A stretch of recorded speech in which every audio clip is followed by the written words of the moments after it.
cierto que está bien.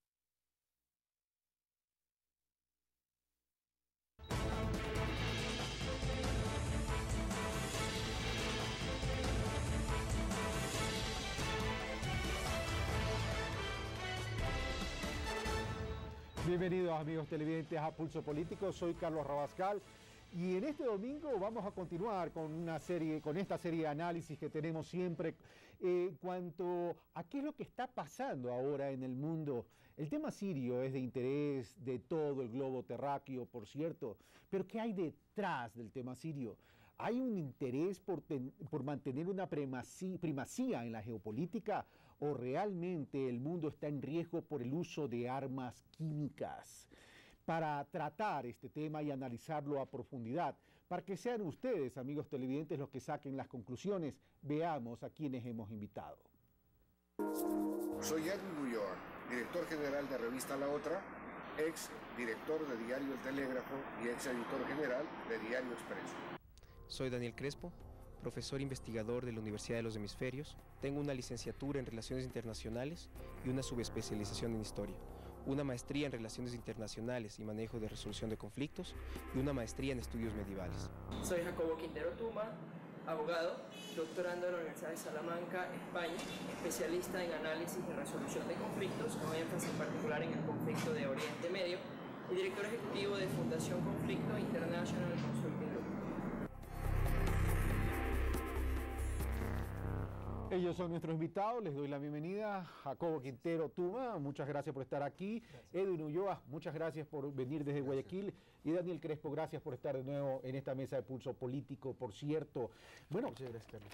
Amigos televidentes, para comenzar entonces este tema y comenzarlo a desarrollar en la mesa de Pulso Político, veamos cuál ha sido la injerencia de Estados Unidos en la geopolítica mundial. ¿Por qué Estados Unidos siempre se ha autodeclarado el corrector de esa seguridad mundial, de esa paz mundial? Eso como una introducción a este tema. Y por favor, tuiteenos y mándenos también sus mensajes sobre qué es lo que piensa acerca de este conflicto. Veamos. Estados Unidos desde 1945 hasta la fecha ha intervenido en 70 países. Los pretextos para hacerlo han ido desde injerencia en temas políticos, utilizando agentes de la CIA, hasta incursiones armadas, invadiendo países previamente devastados y con fuerzas menguadas por oportunos conflictos internos. Lo que pasa es que los Estados Unidos no van a declarar la guerra por las razones que no van a decir vamos por el petróleo ni vamos para reanimar la economía, es el lugar absurdo.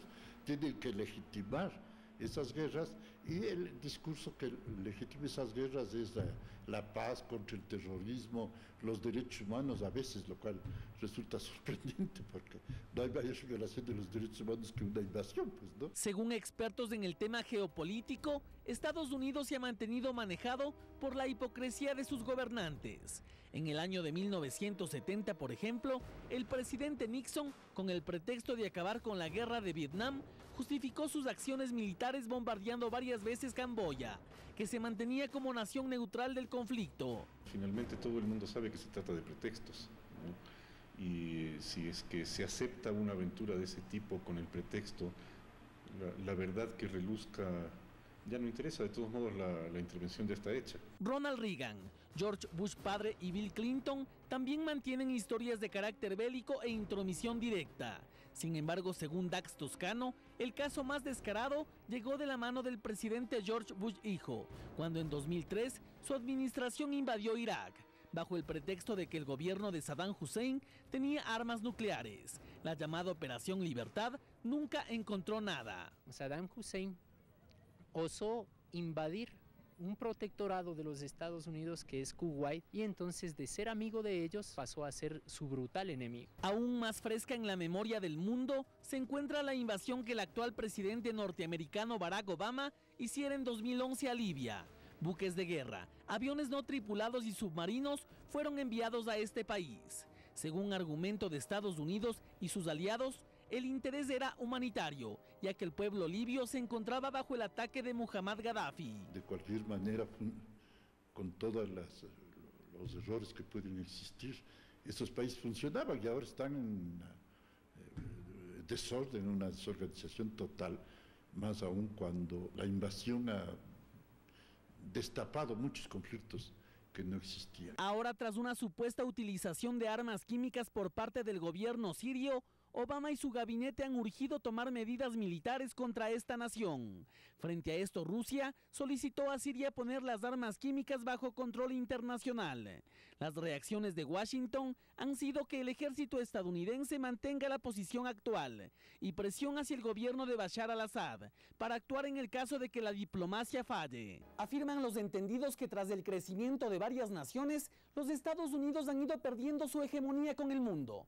Por tal motivo, lo que le queda a este país sería la predominación militar, que le serviría para evitar su paso a segundo plano y posteriormente la decadencia. Pulso Político, Javier Rosero. Gracias, Javier Rosero, por este reportaje. Comienzo con Jacobo Quintero. Jacobo Quintero, tuve la oportunidad de entrevistarte hace una semana en CN Plus, en el programa CN Plus al día que dirijo, y tú mencionaste lo siguiente. Y como la pregunta es, ¿qué hay detrás de todo esto? Comienzo con una pregunta tremendamente directa, Jacobo Quintero. Tuma, tú mencionaste, Siria representa una barrera para Estados Unidos para lograr el control absoluto en Medio Oriente. ¿En qué te basas para decir aquello? Sencillo, Carlos. Hay mucha información de que demuestra que este tema de Siria es un pretexto simplemente para poder hacer una reformulación del Oriente Medio. Esto está planeado hace mucho tiempo. El año 2006, en la Universidad de Alabama, Wesley Clark, que era comandante supremo de la OTAN y que también participó en altos cargos en el ejército americano, comentó en la Universidad de Alabama el 2006 en una conferencia y luego en un libro que publicó que se llama Tiempo de liderar, deber, honor y patria. Él publica que escuchó una conversación en el Pentágono en donde se hablaba, ya en esa época, el año 2005, de que tenían que acabar con determinados países y que no sabían por qué, fue lo que le dijeron a él, pero que tenían que tomar 7 países en 5 años. Este es un hombre muy respetado en los Estados Unidos, ha sido precandidato incluso a la presidencia de la República por uno de los partidos grandes de allí, y obviamente se levanta este tema desde esa época. Aquí hay muchos intereses que se mueven dentro de Estados Unidos. No solo es el tema de Estados Unidos queriendo manejar el petróleo. En el tema concreto de Siria hay muchas otras cosas más adicionalmente, pero es quién mueve a los Estados Unidos en su política internacional. Esto no es una cuestión de Bush, esto no es una cuestión de Obama. Irak no fue simplemente por las famosas armas que nunca encontraron. Aquí hay lobbies políticos. Cuando hablas quién mueve, ¿te estás refiriendo básicamente al rol que juega Israel? No solo Israel, el sionismo en general en los Estados Unidos, que controla la política internacional del país. Los presidentes de Estados Unidos, sean demócratas o republicanos, tienen que ceder siempre a las presiones de los lobbies sionistas en Washington. En Washington funcionan legalmente los lobbies. Nosotros no tenemos eso en América Latina, al menos en Ecuador no existe, por eso la gente no lo entiende quizá. En Estados Unidos hay lobbies. Funcionan legalmente lobbies. ¿Qué hace el lobby? Trata de presionar para que se den ciertos resultados en el Congreso y en el gobierno. ¿Y en este caso con qué fin? El lobby más poderoso de Washington es el lobby sionista y el fin es justificar las atrocidades que Israel hace en el Oriente Medio y crear las guerras que le convienen a Israel. Irak fue sacada del juego porque era un peligro que Israel veía para sí. Ahora Siria es el peligro que Israel ve para sí y en el futuro Irán es el peligro que le quedaría a Israel. Gracias, Joaquín. Joaquín, gracias, Jacobo Quintero Tuma. Voy con Daniel antes de pasar con Edwin. Daniel, pero bueno, para algunos aquí es un tema de una primacía de la geopolítica, es decir, quién controla el mundo. Y por otro lado, aquí hay sectores que piensan, es una intervención necesaria, por cierto, dicen, por el tema del uso de armas químicas. A tu criterio, ¿de qué se trata este conflicto? Bueno, Carlos, realmente esto es algo mucho más complejo que trazar simplemente un escenario. Yo creo que digamos, en el tablero geopolítico que se nos presenta, hay varios niveles en los cuales debemos trabajar. El primero podríamos tener la cuestión de la hegemonía de los Estados Unidos, ¿verdad? ¿Sí? Ahí entran pues la cuestión del petróleo, entra el asunto de los lobbies, especialmente el lobby sionista en los Estados Unidos, entra también a un segundo nivel, pues, lo que es el sistema internacional, todo lo que se maneja a nivel de las Naciones Unidas, y tampoco podemos dejar de lado una cuestión que es un poco más profunda, que tal vez la que menos se conoce en nuestros países, que es qué sucede con los actores locales, ¿sí? Porque sea un actor externo, como puede ser las Naciones Unidas, puede ser los Estados Unidos, está ejerciendo presión sobre actores que están en el terreno, ¿sí? Las minorías Puede ser minorías étnicas, puede ser minorías religiosas. En el caso sirio, sí hay que destacar que es el país árabe con la mayor diversidad religiosa de toda la región. Entonces ahí hay intereses que vienen también de más atrás, conflictos que vienen de más atrás y que han sido utilizados muy hábilmente por ciertas potencias para poder ejercer su control. Utilizados significa manipulados. Manipulados. Para sacar provecho de algo. Ahora, el tema es, frente a este tema, Daniel, se está queriendo replantear el mapa de Medio Oriente. Y cuando hablo de replantear el mapa de Medio Oriente, quiero decir, se está queriendo replantear ese mapa en función de intereses de potencias. Por supuesto. Aquí tenemos por un lado, bueno, los Estados Unidos. Yo quisiera en este momento en mi intervención referirme a los países de la región que están interesados aquí, que están actuando. Por un lado tenemos a Turquía, ¿sí? Turquía no es un país árabe, eso también hay que aclararlo, es un país de un sustrato étnico distinto, ¿sí? Que tuvo una preeminencia histórica sobre estos países árabes, ¿sí? Recordemos que Turquía, la República Turca es lo que nos queda del Imperio Otomano, ¿sí? Tenemos un actor árabe importante, que es Egipto, ¿no es cierto?, que está viviendo pues una turbulencia política importante.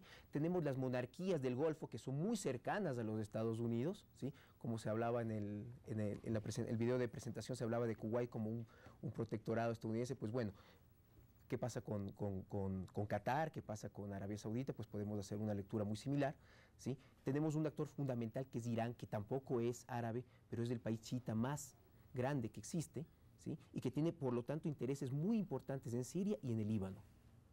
Ok, entonces estamos hablando que se juegan bastantes intereses alrededor en este momento de Siria, pero ya vamos a entrar en el segundo bloque a hablar de esos intereses que se juegan. Ahora, Edwin Ulloa, el tema Israel, la gente lo focaliza a Israel como el que está detrás de Estados Unidos para que esto se presente. Pero esto se está dando en medio de una crisis económica bastante fuerte. En Europa, Estados Unidos está saliendo de una crisis económica y dicen que cuando estas crisis se presentan, los grandes intereses económicos incentivan este tipo de conflictos, estos conflictos armados a efectos de vender las armas, a efectos de crear una economía alrededor de la guerra. En ese sentido, ¿cuál es tu análisis? Dicen los sociólogos que el mejor negocio de Estados Unidos es la guerra. Esa ha sido la solución en todos sus conflictos y en sus momentos de depresión económica. Pero no olvidemos que las guerras anticoloniales definieron el mapa, que hoy se trata de redefinir otra vez, ¿no? En la salida de ingleses, franceses, la salida de los países imperiales de aquella época, dejaron trazado un mapa que hoy no les conviene. Ellos dejaron monarquías, los ingleses, por ejemplo, en los países del cercano oriente. Los franceses también dejaron puesta su impronta. Y en el caso de Siria, mucho más, porque Francia tuvo mucho interés en Siria. Así es. Entonces, cuando se fueron, dejaron un caos debidamente organizado. Un caos debidamente organizado. Así es. Eso es lo que les convenía en aquella época. Y lo que vino después, los conflictos en Irán, los conflictos en Irak, las guerras independentistas, la guerra de Argel. Es decir, ha habido una cantidad de hechos políticos. Ya, pero tú hablas de un tema sistemático, hablas de un modus operandi. Esto significa intervenir en zonas que tendrían influencia en los intereses de estas potencias a efectos de poder acercarse cada vez más a esos países. Recordemos que Siria, y decía Jacobo Quintero en una entrevista que le hice, es la entrada a Irán. Edwin. Sí, yo creo que es el último eslabón, lo que falta por vencer antes de ocuparse de Irán. ¿Y esas recetas que tú mencionabas, en qué consisten? Bueno, yo creo que la política del gran garrote no ha sido la única arma manejada por Estados Unidos. Yo creo que la han manejado todos. Y hoy, cuando el sistema capitalista está a punto de colapsar, toda la crisis inmobiliaria en Estados Unidos, la crisis inmobiliaria en Europa, los problemas gravísimos que tienen sobre el paro laboral, hace que en este momento busquen los remedios tradicionales que son justamente la guerra. Ok, Jacobo, Tú mencionaste en la entrevista que te dice que todo aquel que quiera tener primacía en la geopolítica, en este juego de la geopolítica, tiene que mantener algún tipo de control monopólico en las zonas de Medio Oriente. En ese sentido, aquí se juegan intereses americanos y rusos. No solo de ellos, también chinos y también de todo aquel que quiere jugar al imperio. Los pueblos del Medio Oriente tienen una desgracia y una bendición. Son pueblos sagrados o tierras donde ha habido mensajes divinos por todos lados y al mismo tiempo tienen la desgracia de tener yacimientos muy grandes, no solo de petróleo, sino también de gas y de otro tipo de minerales y de fuerza que hace que todo el mundo quiera dominarlo. En el tema que existe ahora, por ejemplo, sí, hay un tema religioso, hay un tema de control, hay un tema planificado por el sionismo, pero también hay algo adicional que la gente está olvidando. El año 2011, si ustedes revisan el Wall Street Journal de esa época, el 25 de julio del 2011, se publicita ya en los Estados Unidos que Irak, Irán y Siria han decidido hacer un gran gasoducto para llevar gas natural a través de estos tres países, que se empezó a llamar en el Medio Oriente el gasoducto de los chiitas, porque si bien es cierto el presidente de Siria es alawita, pero es partidario del chiismo, Irán es chiita y en Irak hay una mayoría chiita. Entonces ese gasoducto pasa desde Irán hasta Irak y Siria, y la idea era de alguna manera entrar por Líbano y llevar esto a Europa. ¿Y qué es lo que pasa? Esto perjudica los intereses de Turquía en la región, de Arabia Saudita en la región, de Israel en la región y de Qatar en la región, porque ellos tienen su propia idea de gasoducto. ¿Por qué? Porque da la casualidad de que a través del Golfo, Irán y Qatar comparten ese gasoducto subterráneo. Entonces el que haga más rápidamente su gasoducto se lleva todo, porque es imposible que abajo del agua le pongan una pared para que una parte se quede con Qatar y otra parte se quede con Irán. Entonces el momento en que desestabilizan Siria, el momento en que tienen a Irán en la mira, esto va a ser imposible de ser hecho. Por eso es, Carlos, que lo que quieren hacer es partir Siria en 4 países. Porque como no van a poder matar a todos los sirios, les han injertado estos rebeldes para que se parta el país. Entonces quieren una zona que quede con los alawitas, una zona con los drusos, otra zona con los kurdos, cerca de Irak, y otra zona con los sunitas, que son la mayoría. Para que en esa división geopolítica, obviamente borrando a los cristianos sirios del mapa, que es lo que están inmigrando porque los están matando estos yihadistas que mete Estados Unidos, y en ese momento, cuando tengan dividido el país, en el que les queda más asequible a ellos lanzar su propio gasoducto. Entonces, esto también está en juego. No es un tema simplemente geopolítico, es un tema también económico y es un tema donde se cruza también lo religioso. ¿Por qué? Solo para explicar algo. Hay diferentes tipos de Islam. En el Medio Oriente hay muchas religiones, cristianos, musulmanes, etc. Así como el cristianismo está partido en ortodoxos, católicos romanos, protestantes, etc. y sectas, el Islam también tiene chiitas, tiene sunitas, tiene alawitas, tiene ahora gente también que practica un tipo de Islam que salió del sunismo y que está patrocinado por Arabia Saudita. Y ese tipo de Islam, esos wahabitas que hay ahí, ese tipo de Islam quieren controlar a los países de la zona. No son partidarios del chiismo de Irán, no son partidarios de que haya un grupo de países contestatarios a Israel y Estados Unidos. Quieren un Medio Oriente servil a sus intereses. Y el wahabismo permite eso. Irónicamente, el wahabismo también es la tendencia fanática fundamentalista de Osama Bin Laden, pero esto lo hace la monarquía de Arabia Saudita para controlar también sus intereses en la zona. ¿Estás de acuerdo con eso, Daniel Crespo? Y por otro lado, en Siria se dice que hay una guerra civil, pero ¿qué realmente hay esa guerra civil, ese enfrentamiento de religiones, de divisiones religiosas por eliminar unos y quedarse otros, o realmente hay esta lucha armada por los intereses de la geopolítica? Bueno, dividiendo la respuesta en dos, efectivamente hay ya divisiones importantes en el Islam que desde acá no se perciben y que son reales y que han sido alimentadas, ¿no es cierto?, han sido exacerbadas por los intereses políticos que existen de las potencias extranjeras en la región y también por las potencias regionales, como puede ser el caso de Arabia Saudita, ¿sí? El mundo del chiismo es muy complejo, ¿sí?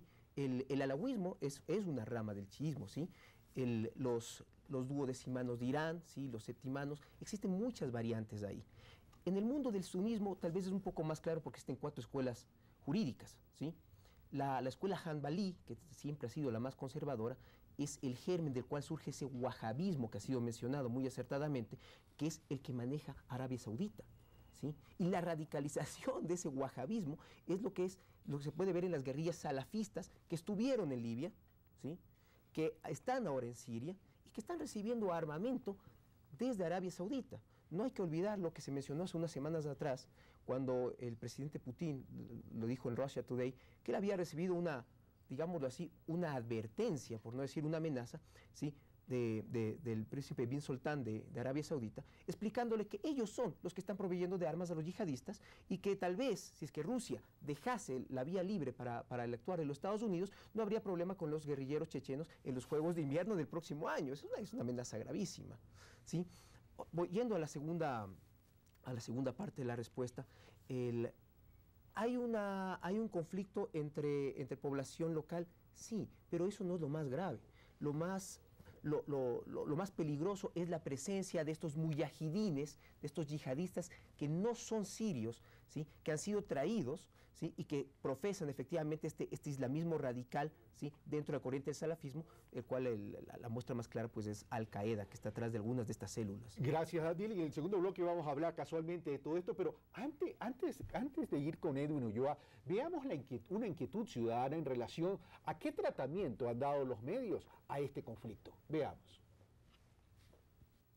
Muy buenos días a todos. Mi nombre es Víctor Estrada. Quisiera hacerles una pregunta a los miembros del panel. ¿Cuáles son los intereses de los medios de comunicación que generalmente terminan siendo prácticamente cómplices de las guerras?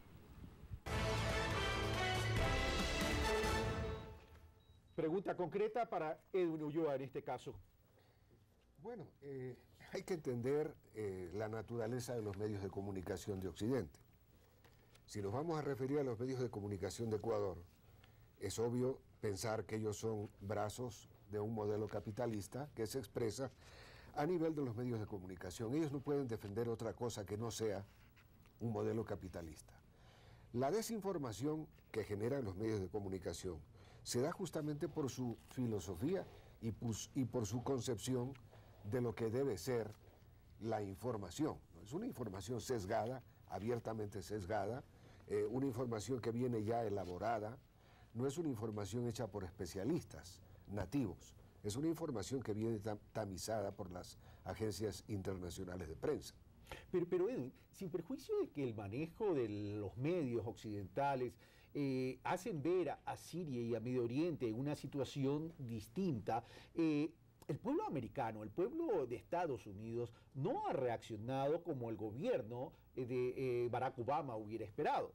De acuerdo a una encuesta realizada entre el 5 y el 9 de septiembre, indica el 63% de los estadounidenses se opone a una intervención en Siria, por encima del 53% de un sondeo que finalizó el 30 de agosto, una semana después del supuesto ataque químico en un suburbio de Damasco, que los funcionarios estadounidenses dicen mató a más de 1.400 adultos y niños.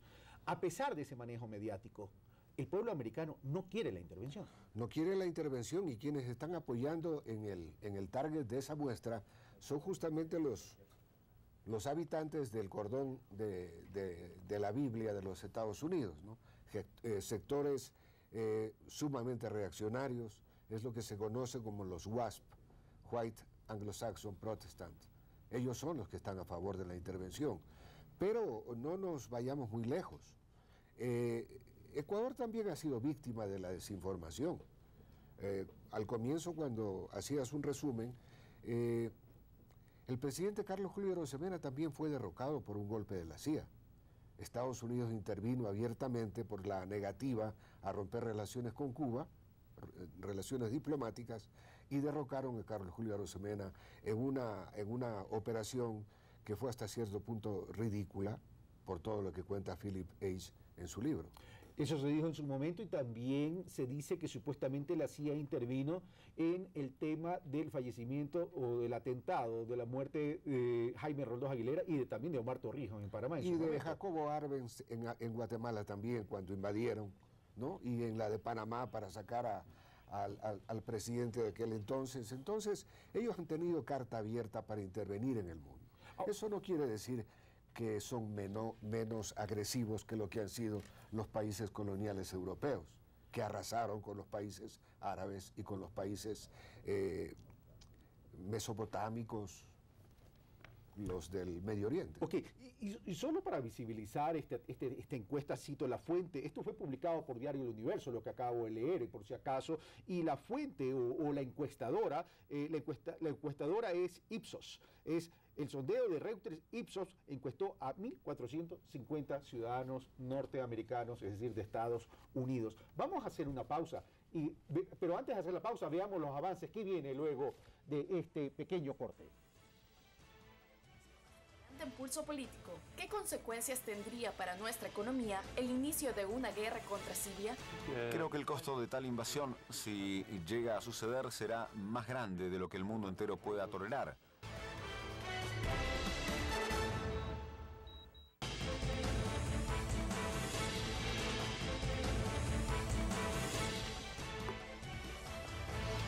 Continuamos, amigos televidentes, les recordamos que estamos en Pulso Político, soy Carlos Rabascal y estamos en esta mesa de Pulso Político analizando el conflicto en Siria. Si estamos frente a un conflicto interno en Siria donde se puso en riesgo la vida de los ciudadanos sirios por el uso de armas químicas, o realmente estamos frente a un conflicto por la primacía de la geopolítica, por el eje estratégico geográficamente que representa Siria. Para algunos Siria puede representar la puerta de entrada a Irán. Pero veamos ahora el siguiente reportaje que nos trae el perfil del principal protagonista, en este caso, el presidente sirio Bashar al-Assad. Siria es considerada la tierra de paso, cuya civilización es una de las más antiguas, dominada por egipcios, cananeos, hititas, asirios, hebreos, persas, griegos, romanos, árabes, mongoles, otomanos y franceses hasta su independencia en 1946. Ya para 1950 y 1960 se sucedieron varios golpes de Estado y las relaciones exteriores estuvieron marcadas por la oposición al Estado de Israel. Aunque el rápido desarrollo económico siguió a la declaración de independencia, la política siria hasta los últimos años de la década del 60 estuvo marcada por el cataclismo. Inestabilidad política y una serie de golpes militares es lo que ha vivido Siria desde 1949. Para 1970, el ministro de Defensa Hafez al-Assad efectuó un pacífico golpe militar, expulsando a la jefatura civil y gobernando Siria durante 30 años. A su muerte, en el año 2000, le sucedió su hijo, Bashar al-Assad. De profesión médico, se especializó en oftalmología, pues la política no era lo suyo. Pero el destino tenía planes muy distintos para él. Fue nombrado candidato único por el Partido Baath Árabe Socialista para la presidencia de la República y fue elegido mediante referéndum el 10 de julio del 2000. El comienzo de su mandato planteó una esperanza de cambio democrático, que fue abandonada al constatarse la continuidad de la política de su padre.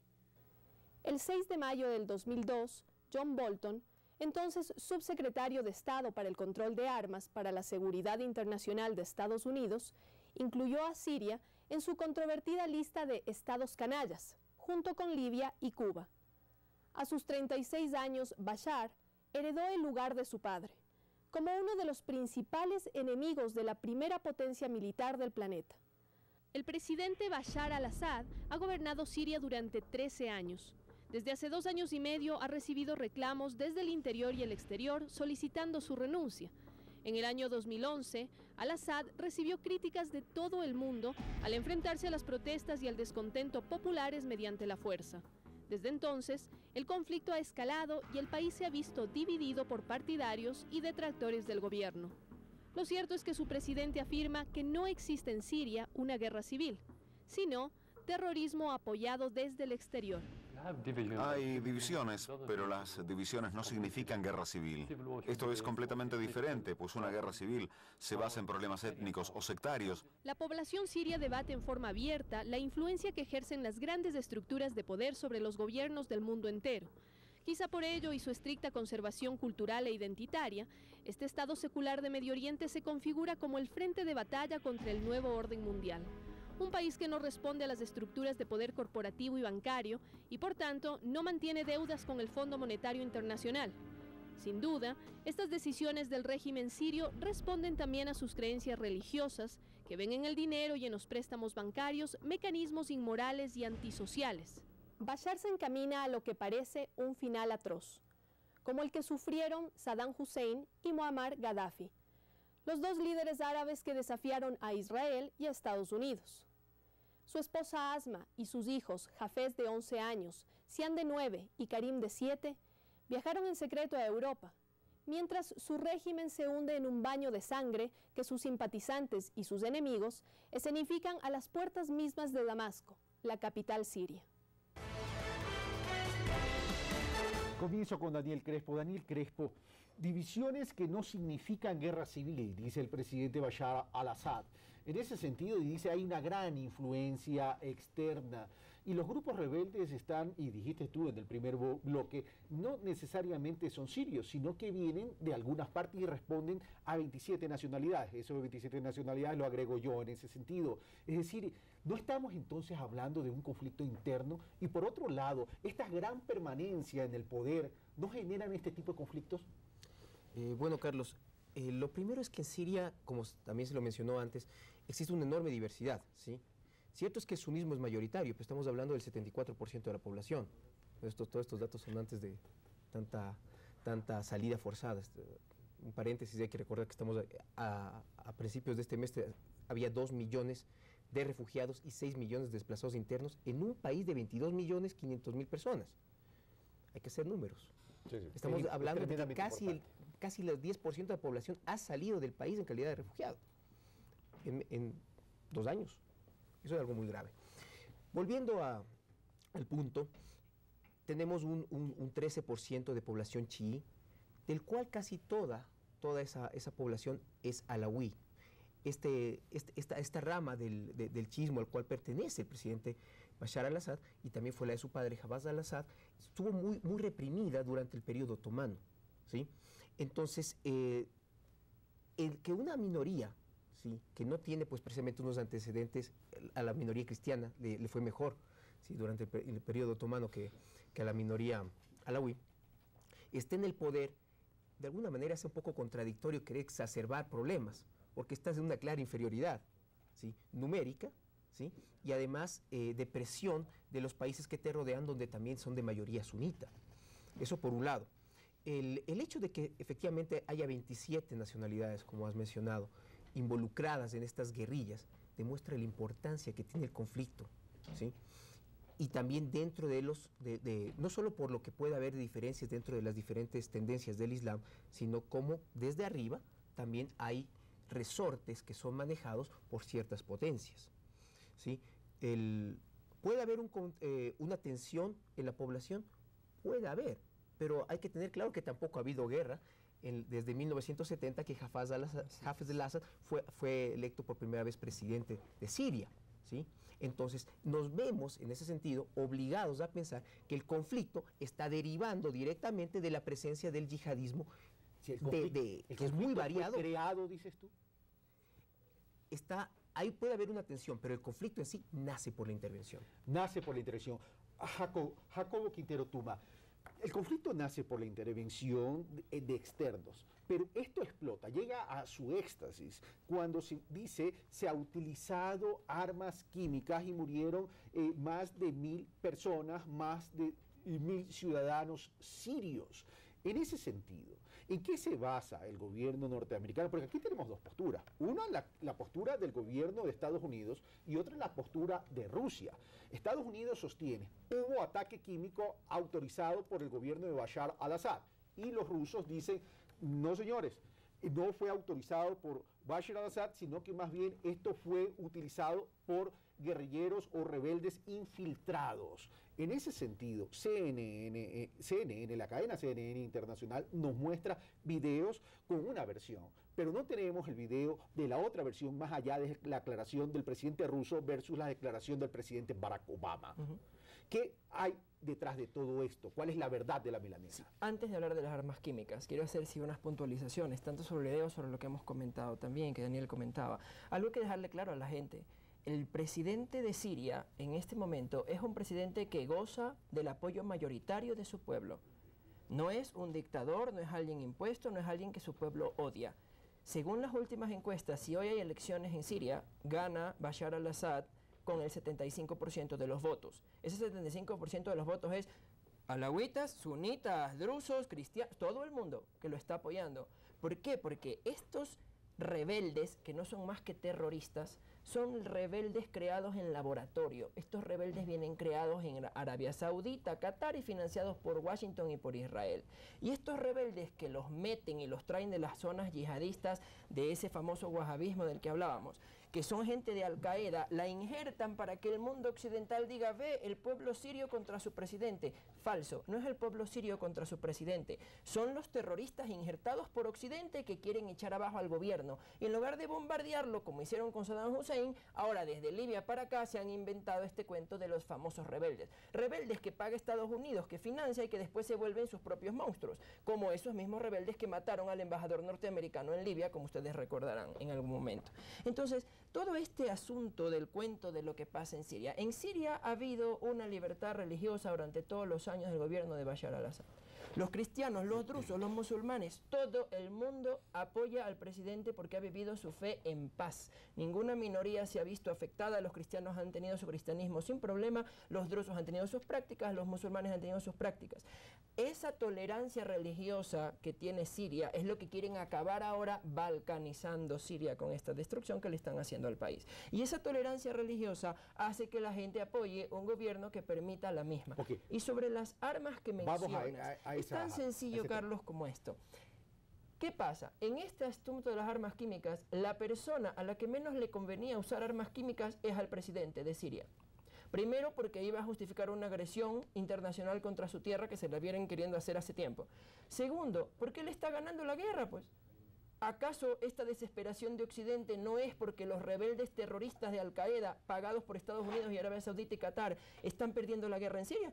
El gobierno sirio, el ejército sirio está ganando la guerra interna que le han hecho con estos terroristas. Entonces ahora se inventan lo de las armas químicas. Si es que hubo armas químicas, porque tampoco la ONU ha dicho todavía si hubo armas químicas o no, pero si las hubo, esas armas químicas no fueron sacadas por el gobierno, a quien menos le convenía esto. De hecho, hay una investigación actual en el Medio Oriente del famoso video de las armas químicas que muestra reacciones físicas que resulta ser que no generan las armas químicas y que al parecer ha sido un video filmado en lo que llamamos en el Medio Oriente el Hollywood catarí, que es una especie de Hollywood local que se maneja desde Qatar, donde posiblemente ese video fue forjado. Ahora, Edwin Ulloa, pero lo cierto es que cuando sucede este tema de las armas químicas o de las muertes por la supuesta utilización de las armas químicas por el gobierno sirio, comienza entonces el debate. Para unos los utilizó el gobierno, para otros los utilizó los guerrilleros infiltrados. Lo cierto es que Estados Unidos ha querido intervenir, pero no ha tenido el apoyo como hubiera esperado. Si bien ha tenido el apoyo de Francia, ha tenido el apoyo ahora último de Alemania, el Parlamento británico dio un mensaje diciendo no vamos a intervenir mientras no tengamos el informe de Naciones Unidas. Pero por otro lado hay la declaración del ministro de Defensa del Reino Unido, el ministro de Defensa británico, que prácticamente un poco más le pide disculpas a Estados Unidos esperando que no se resienta. Pero también hay el siguiente tema, es Estados Unidos no tiene todavía el apoyo de su Congreso, su Cámara de Representantes, y esto lo ha frenado. Se encuentra Barack Obama con Putin y no llegan a un acuerdo, pero a última hora sale Putin con un as bajo la manga y dice, señores, para evitar este conflicto, que Siria entregue en custodia o el control de las armas químicas, lo cual presupone ya la existencia de armas químicas en la comunidad internacional para posterior destrucción. Entonces, esto no le quitaría credibilidad a ese argumento de decir el gobierno sirio no utilizó las armas químicas por un lado, y por otro lado, ¿qué pasa con las armas químicas que tiene Estados Unidos, que tiene Rusia, que tiene China y que tiene Israel y que tienen algunas otras potencias? ¿Por qué las armas químicas de Siria son las únicas peligrosas? Porque, como decía Jacobo, esto ha sido fraguado. Esto tiene una doble intencionalidad: destruir a un gobierno legítimo, a un gobierno que no tenía problemas internos. La introducción de guerrilleros entrenados por la CIA fue admitida por Barack Obama, ¿no? Él acepta que están listos, ¿no?, los guerrilleros entrenados por la CIA para entrar en combate. Y él dice además que no van a provocar desembarcos, que toda la intervención va a ser con drones, la manera más cruel de intervenir en un país, ¿no?, sin arriesgar nada de lo que podrían haber arriesgado en un momento dado. Sí, es una medida sesgada. ¿Qué pasa con las armas químicas de las demás potencias, ¿no?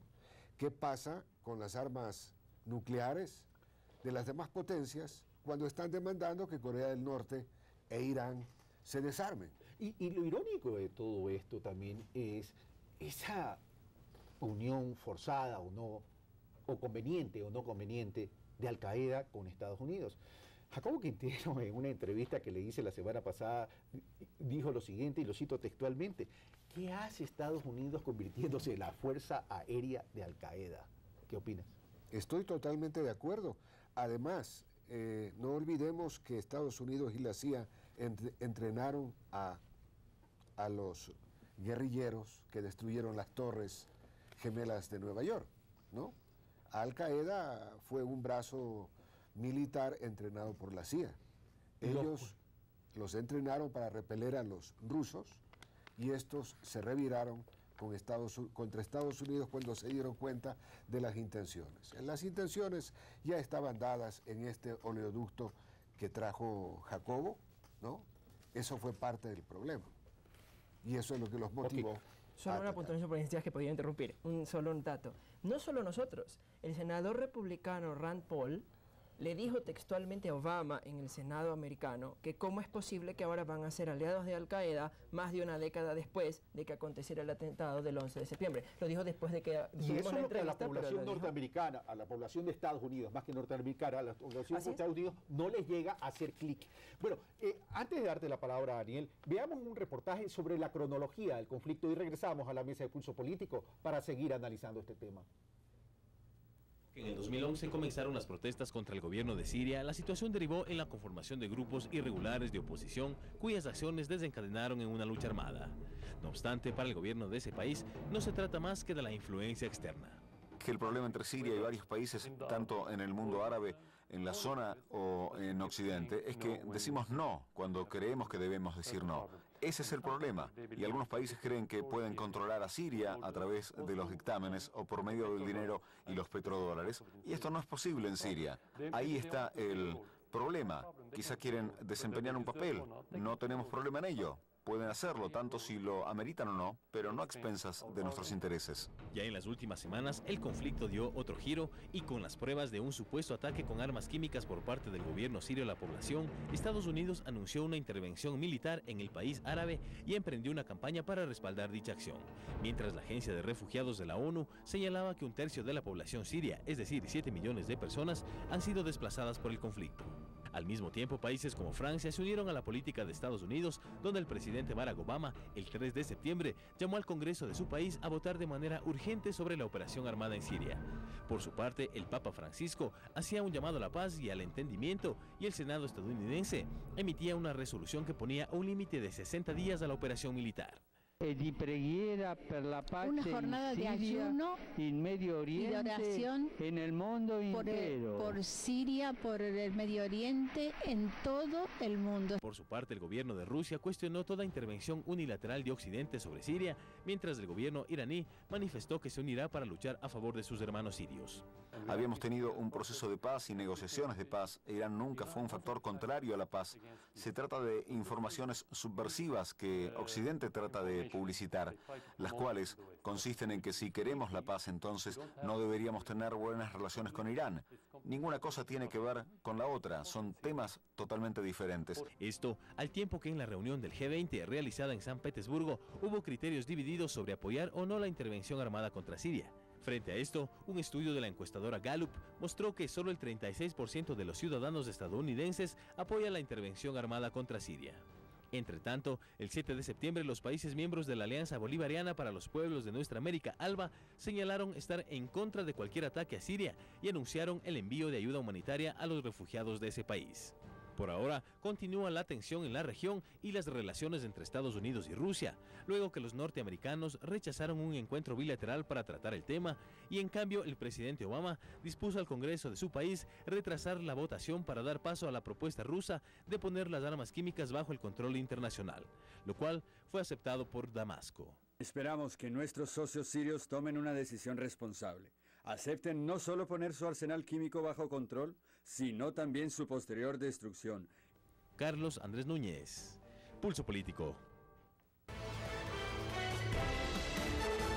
Gracias, Carlos Andrés Núñez. Voy con Daniel. Daniel, aquí habla el presidente ruso, aquí habla el presidente Barack Obama, habla el primer ministro Cameron, habla la primera ministra alemana, aquí habla todo el mundo, pero el que menos habla y el que menos se hace sentir y que debería ser el llamado a hacerse sentir, porque para eso se creó, fueron las Naciones Unidas. ¿Qué pasa con Naciones Unidas y qué pasa con el Consejo de Seguridad? Está mostrando su real y competencia en la magnitud de su dimensión. ¿No es momento entonces de repensar ese organismo? Bueno, Carlos, lo primero sería señalar que efectivamente los cuestionamientos del papel de las Naciones Unidas no vienen de ahora, que el conflicto sirio, ¿sí? La misma configuración del Consejo de Seguridad, tal vez uno de los temas de la agenda multilateral más importantes y más polémicos que hay en este momento. ¿Sí? La ONU sí se ha manifestado, lo que pasa es que mediáticamente tiene una importancia de segunda, ¿sí? Pero están trabajando, ¿sí? Tiene un cuerpo, ¿no es cierto?, de investigadores en este momento analizando las muestras que se han podido sacar. Pero Daniel, te interrumpo, ¿pero cómo están trabajando? Es verdad que se ha pronunciado, ha verbalizado su preocupación, pero cuando recordamos la historia, Estados Unidos invade Irak, contra resolución del Consejo, contra resolución de Naciones Unidas, contra la voluntad de Naciones Unidas. Y luego de eso no pasó nada aquí en el mundo. Es decir, ¿dónde está la credibilidad de Naciones Unidas por un lado y dónde está la credibilidad de Estados Unidos por otro lado? Bueno, ahí hay dos cosas. Hay que distinguir el derecho internacional de la política exterior. ¿Sí? El derecho internacional es fantástico, pues todos los países son iguales, son actores iguales, ¿sí? Pero la política es diferente. Ahí hay actores más iguales que otros, ¿no? Cuando tú me dices que hay que diferenciar el derecho internacional de la política internacional exterior, está bien, acepto la diferenciación, pero haciendo también una precisión. La política es política, el derecho busca justicia, y el problema es que la no aplicación del derecho significa ausencia de justicia. Por supuesto que sí, cuando se crea un sistema internacional, ¿sí? Hay que tener también en cuenta, bueno, antes en una de las pausas hablábamos de los abogados, si no estoy mal, ¿sí? El derecho interno no funciona de la misma forma que el derecho internacional. ¿Sí? El derecho internacional, los países ceden parte de su soberanía en ciertos aspectos para poder llegar a consensos y a acuerdos, ¿sí?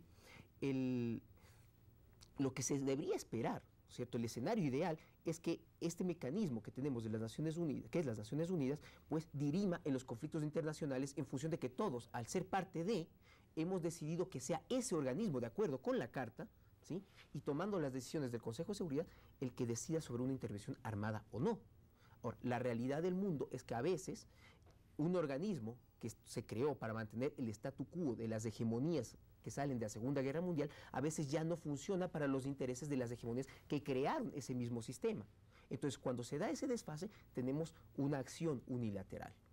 ¿Sí? Ahora, recordemos, Jacobo, cómo está conformado ese Consejo de Seguridad de Naciones Unidas, donde prácticamente, ¿se acuerdan, amigos televidentes, de esta serie Titanes en el Ring? Donde prácticamente hay titanes en el ring del Consejo de Seguridad. Así es, y respondía a otra realidad mundial, ¿no? Estábamos hablando de cuando... Así es, teníamos otro tipo de potencias, ahora hay muchos países emergentes como Brasil, India, etcétera, que podrían tener un papel más representativo en el mundo y con una visión totalmente diferente, porque ni siquiera han sido alguna vez imperio, entonces pueden aportar mucho a esta conformación, pero claro, los que tienen el poder en el Consejo de Seguridad no lo quieren perder. Y de alguna manera es parte de la doble moral del mundo, ¿no? Es como tú decías, nos preocupan tanto las armas químicas en Siria.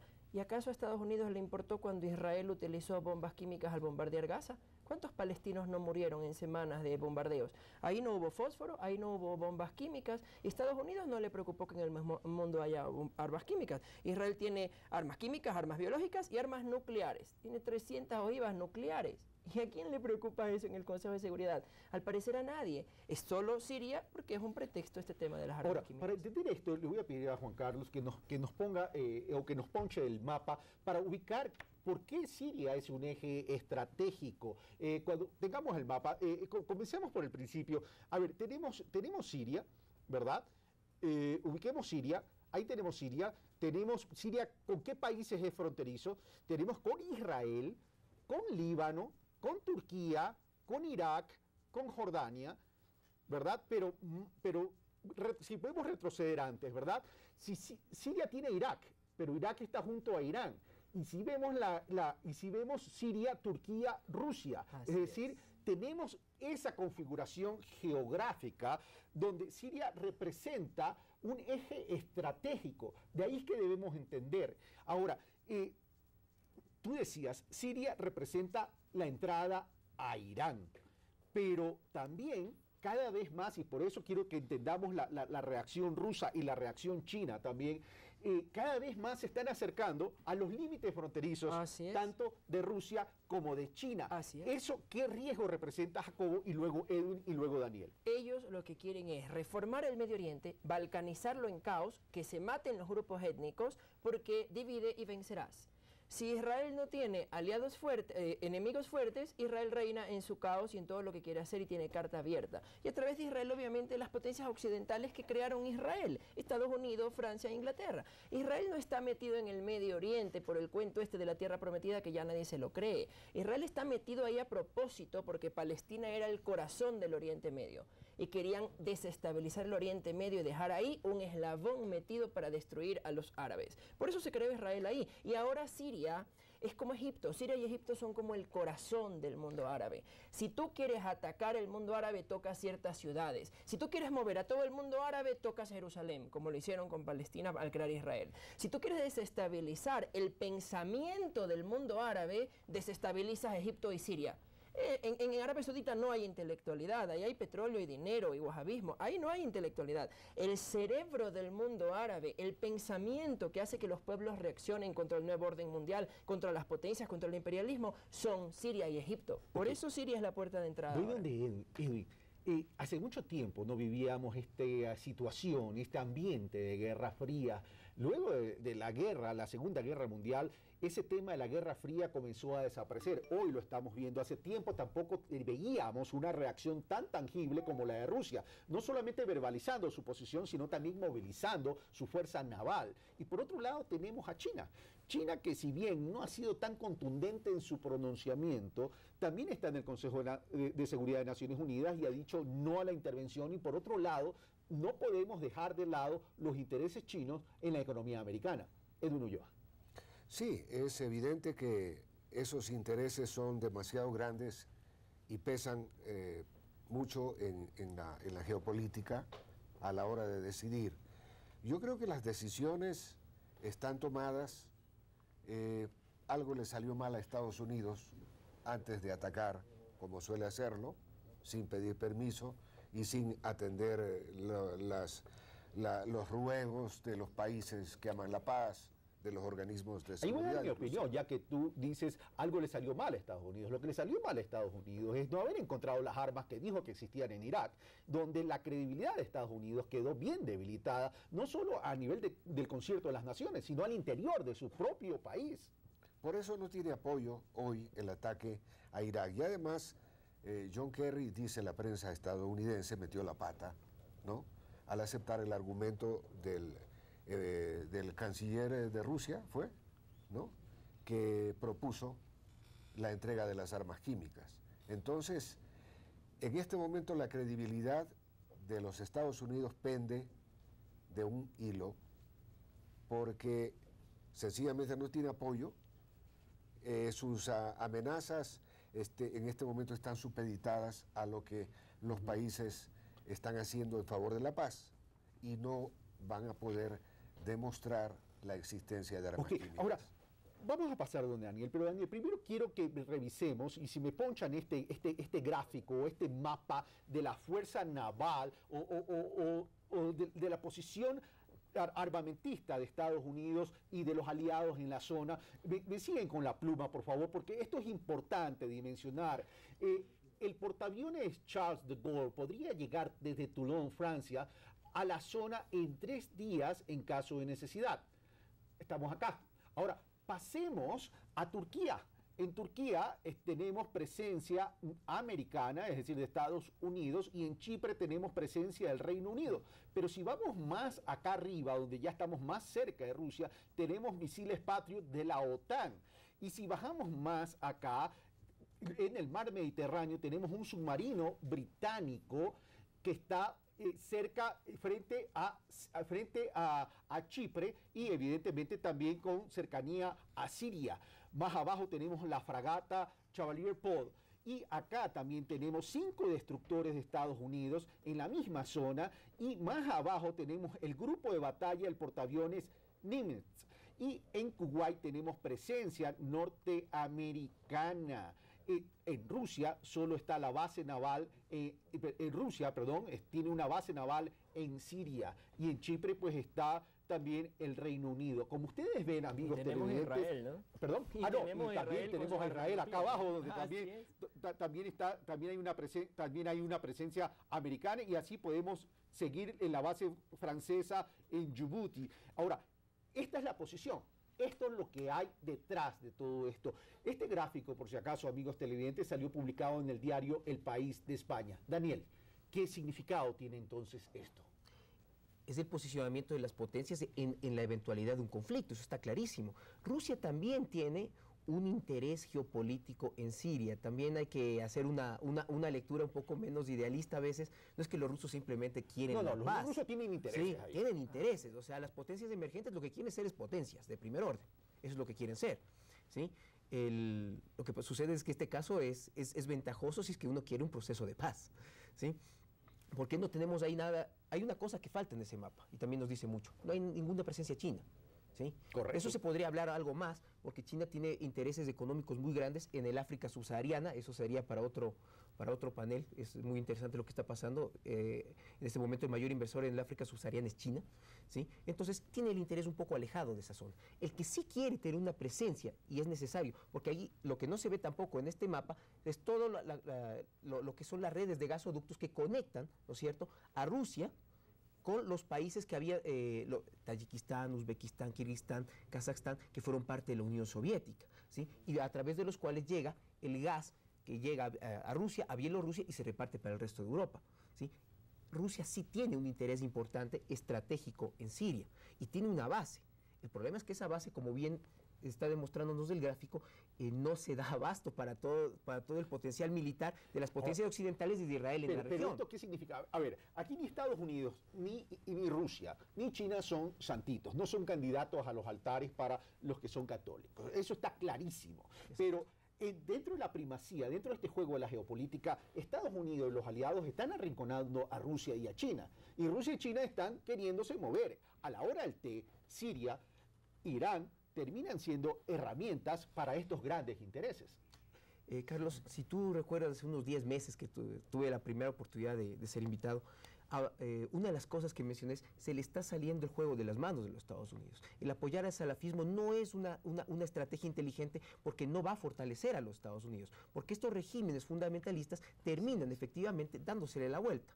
¿Qué es lo que pasó con los talibanes? ¿Sí? Es lo que pasa con Al-Qaeda y las células terroristas que tienen otros lados, y de repente nos encontramos con una contradicción tan grande como que Al-Qaeda es un enemigo en Afganistán, pero es el mejor aliado que podemos tener en el interior de Siria, ¿sí? Que es una frente al Nusra. Es ¿sí? una contradicción. Efectivamente. Entonces, el tablero, reitero, sí, lo que te está... Tengo que hacer un corte rapidito, por favor, Daniel, para que termines. 30 segundos te doy. 30 segundos.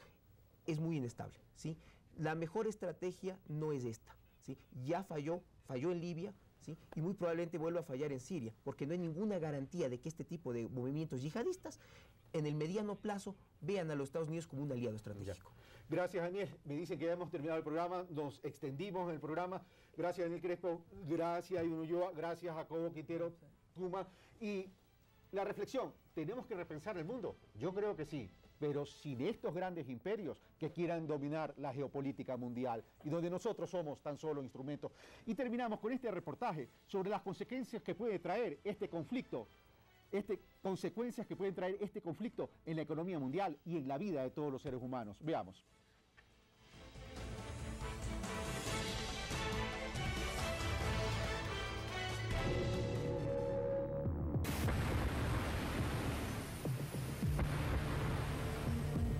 Frente a una posible intervención militar por parte de Estados Unidos contra Siria, ¿cuáles serían los escenarios que el mundo entero deberá atravesar?